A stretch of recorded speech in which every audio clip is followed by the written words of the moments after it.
insonlik. Chekib qoldi. Dunyoda yuribsiz. Uydagilaringiz naqd pul olishi uchun siz ham naqd pul yuborishingiz shart emas. Shuni bilarmidingiz? Uydan chiqmagan holatda yuborma bil ilovasini yuklab oling va yaqinlaringizga AQSh dollaridan naqd pul o'tkazmalarini amalga oshiring. Sizning kartangizdan rubl yechib olinadi. Uydagilaringizga esa AQSh dollaridan naqd pul bo'lib boradi. Hoziroq yuborma bil ilovasini yuklab oling va qulayliklaridan bahramand bo'ling. Ha, noto'g'ri eshitmadingiz. Bir paytlar hindlarni qo'llab-quvvatlagan, o'zbek va tojiklardan bezillaganini ma'lum qilgan ruslar o'zbeklarga rasman muhtojligini bildirmoqda. Около 4 десятков протоколов составила краевая полиция в отношении иностранцев. Hindlar oxirgi paytlari haddidan oshdi. Ular o'zbek, tojiklarga o'xshab ko'nginchang xalq emas ekan. Qo'pol qilib aytganda, olatopligini aynan Rossiyada isbotlashdi. Xo'sh, endi nima bo'ladi? O'zbeklarga qanday usloviyalar qilib berishadi? Albatta fikringizni siz kommentariyaga yozasiz degan umiddaman. Kimdir nimanidir biladigan bo'lsa, iltimos kommentariyadan qochmang va musofirlarimizni qo'llab-quvvatlash maqsadida, ayniqsa millatimizni qo'llab-quvvatlash maqsadida bitta chiroyli like bosasiz degan umiddaman. Qizg'anmay like bosganlar Alloh sizlardan rozi bo'lsin.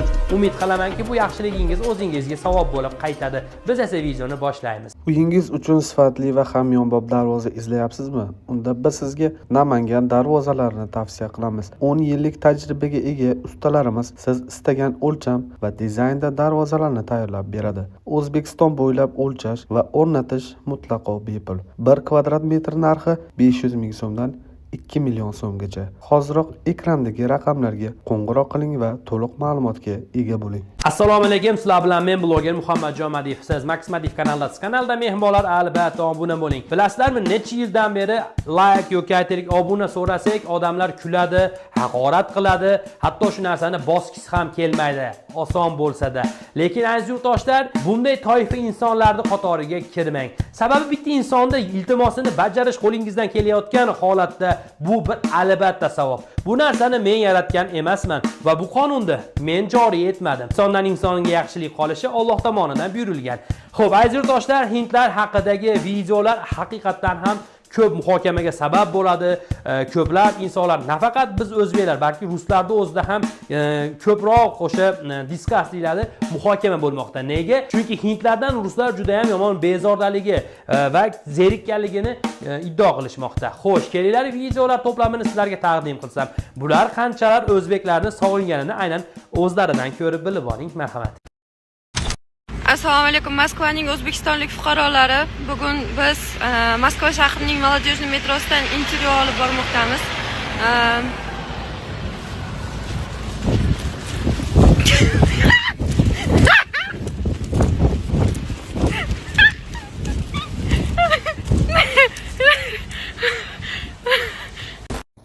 Rossiyaga yomon deydigan odamlar uchun bu videom. Hozir bir video ko'rib qoldim. Koreya viza rejimini bekor qilayotgan shu o'zbeklarga, sababi Koreyada viza, ya'ni qonunni buzib ishlab yurgan o'zbeklar ko'payib ketganligi uchun asos sifatida ko'rsatilayotganmish. Agar biz qayerga borsak ham qonunga bo'ysunib, hujjatlarimizni joyiga qo'yib bersak, hech bir davlatda bizni pishakimizni pishitmaydi. Mana Rossiyada ham hozir reydlar bo'lyapti. Ko'p joylardan o'zbekistonlik akalarimizni deport qilyapti. Sababi nima? Dokumentida yoki hujjatlarda kamchilik bo'lyapti yoki kimdir keladi, hujjatsiz ishlab yuradi. Xuddi shunaqa narsa endi Koreyada ham boshlanibdi. Ertaga Koreyada ham deport qilish boshlansa, reyd qilib ko'chalarga ushlab deport qilish boshlansa, Koreya yomon deb chiqadigan insonlar bari oramizga chiqadi. O'shaning uchun shu videoni qilib chiqyapman. Ya'ni biz qayerga borsak ham o'zimiz aybdormiz. O'sha davlatning qonuniga bo'ysunmagan holatda qo'pol qo'ygan, tupurib qo'ygan holatda yuramiz. Agar hujjatimizni joyiga qo'yib bersak, hech kim bizni pishamizni pishitmaydi. Sog' bo'lasizlar, salomat bo'linglar. Узбекистан, Узбекия. Юля ищет хороших сварщиков с Узбекистана, с Ташкента, Самарканд и другие города Узбекистана. Узбеки очень хорошие, трудолюбивые люди. Пишите, пожалуйста, у кого есть опыт в сварке, но полуавтоматом. Ketyapti meni. Arqamdan melisa quyapti, bilmayman, men qadlarga qochyapman. Mana shunaqa o'rmonlar. Вообще arqadan kelyapti, qochdim melisadan. Petrdagilar ehtiyot bo'linglar, ret yomon ketyapti. Biling.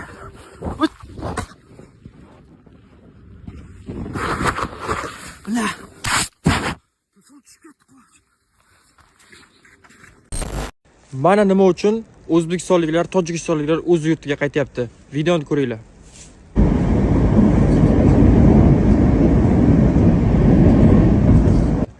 Hindistonda oldin Moskvaga kelish uchun viza bo'lgan, hozir viza отказ qilingan. Hamma hindistonliklar Moskvaga kelyapti. Bizni o'zbek tojiklarimizni dokumentlarini tekshirib qiynayapti.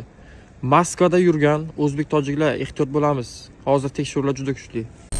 Представь, ты сел спокойно поесть, а через минуту в кафе заходят люди в форме. В Красноярске мусульман просто подняли с обеда и отвезли в отдел без объяснений. А в конце каждому вручили повестку. Вот так, оказывается, теперь можно. Пришел поесть.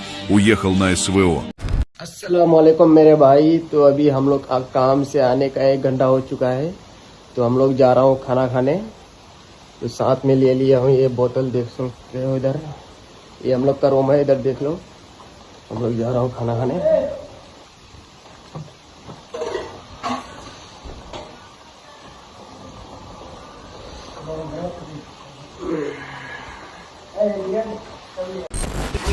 Короче, chiqqan odamlarni olib ketyapti. Oxirgi paytlarda bilasizlarki, Rossiyada reydlarda bombasi bo'lmoqda. Bu narsaga yagona yechim hujjatlilarni derskiy qilib olishinglar kerak. Qancha hujjatlilar zo'r bo'lsa, sizlar bemalol Rossiyada rizqingizni topib ishlab yurishingiz mumkin. Va ushbu masalada men sizlarga ishonchli firmani tavsiya qilaman. Registratsiya, трудовой договор udamlenasi bilan albatta INN, CNS, zapret tekshirish, keyin esa reyestrdan chiqarish masalalari bo'yicha ekrandagi nomerlarga bog'lanishingiz mumkin. WhatsApp, Telegram, Imo sizlar uchun ochiq. Bemalol aloqaga chiqing. 1000 marta eshitgandan ko'ra 1 marta qo'ng'iroq qilib aloqaga chiqishingizni tavsiya qilaman. Xizmatlar Moskva va Moskva oblasti, Sankt-Peterburg hamda Kaliningradda amalga oshiriladi. भाई अभी भी तुम लोग रशिया आने की सोच रहे हो, सोचो मत भाई, जल्दी जल्दी रशिया आओ, दिखाता हूँ तुम्हें, चेक करो। वहाँ पे काली भाव नहीं दे रही, यहाँ पे इतनी प्यारी लड़की भाव देंगी। भाई जल्दी फटाफट आओ रशिया। तो हाँ भाई, मेरा कहना तो यही है भाई, जल्दी रशिया आओ। राम राम भाई सभी ने। तो भाई मैं पिछले 1-1.5 साल से रशिया में रह रहा हूँ और मैं अभी रेड स्क्वायर घूमने के लिए आया हूँ। मैं आपको बताता हूँ, रशिया में भाई इलीगल मत आओ, ई-वीजे पे मत आओ, एजेंटों के चक्करों में मत फंसो भाई। एजेंट काफ़ी ज़्यादा पैसे ले लेते हैं, 3-4 लाख ले लेते हैं और उसके बाद में फिर आपसे बोलते हैं कि ई-वीजे पे जाकर वहाँ पे वर्क परमिट कन्वर्ट हो जाएगा। ऐसा कुछ नहीं है भाई, यहाँ पे सिर्फ चूतिया बना रहे हैं लोग। और रशिया में वर्क परमिट पे आओ, ठीक है। रशिया में वर्क परमिट पे आओगे, लीगल रहोगे यहाँ पे, तो आपको जो पुलिस वाले हैं, जो यहाँ पे माइग्रेंट वाले हैं, वो आपको कुछ भी नहीं कहेंगे। तो अभी भाई वर्क परमिट आओ ना, बहुत ही यहाँ पे भाई पुलिस बहुत ज़्यादा परेशान करती है इलीगल रहने वालों को, बहुत ज़्यादा। और अभी हमारे 2-3 बंदे हैं जो रूम के थे, वो अभी गायब हैं, माइग्रेंट वाले उन्हें उठा के ले गए हैं। तो भाई आराम से वर्क परमिट पे आओ, कोई दिक्कत नहीं है। वैकेंसी भी आती जाती रहती है भाई, यहाँ पे ऑनलाइन सर्च करो। और जो तुम्हारे नेबर्स हैं, जो आसपास के तुम्हारे कनेक्शन में लोग रशिया में रह रहे हैं, उनके थ्रू यहाँ पे आओ, बहुत अच्छा रहेगा भाई। एजेंटों के चक्करों में मत फंसो, एजेंट सिर्फ पैसा बटोरते हैं। आज के ब्लॉग में इतना ही भाई। अगर भी आपको सिलाई के काम आती है, सिलाई के काम में आओगे, स्टार्टिंग में आपको 2 महीना आपको 45 हज़ार रुपये करके मिलता है। उसके बाद यहाँ पे पीस रेट हो जाता है। पीस रेट होने के बाद आपको क्या मिलता है कि पीस रेट में आप अगर 1 लाख का भी काम कर रहे हो, 1,20,000 का भी काम करो, 2 लाख का भी काम कर सकते हो यहाँ पर। क्योंकि मेरे दोस्त हैं, मेरे पहचान का है, वो लोग काम करते हैं। 1 लाख, 1,20,000, 1,30,000 रुपये पर महीने की उनकी सैलरी है यहाँ पे। 80,000, 90,000, 95,000 फंसा के आओ, 1 लाख, 1,20,000 रुपये आप कमा सकते हो यहाँ पे रशिया आने के लिए।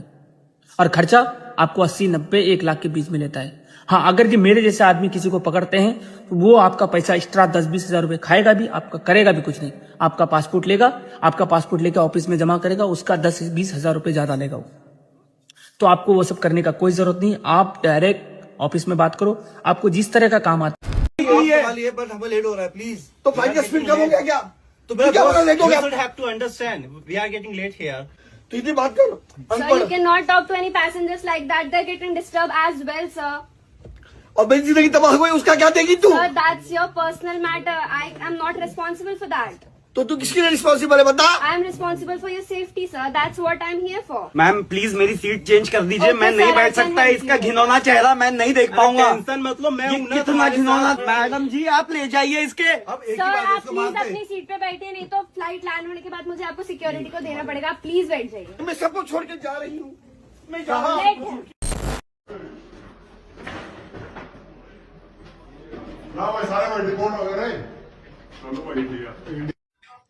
ਲੈ ਵੀ ਸਾਰੇ ਬਾਤੀ ਚੱਲ ਪੜੇ ਆਪਣਾ ਵਾਤਾਵਰਣ ਮੈਂ ਔਰ ਮੇਰਾ ਭਾਈ ਅੱਲਾ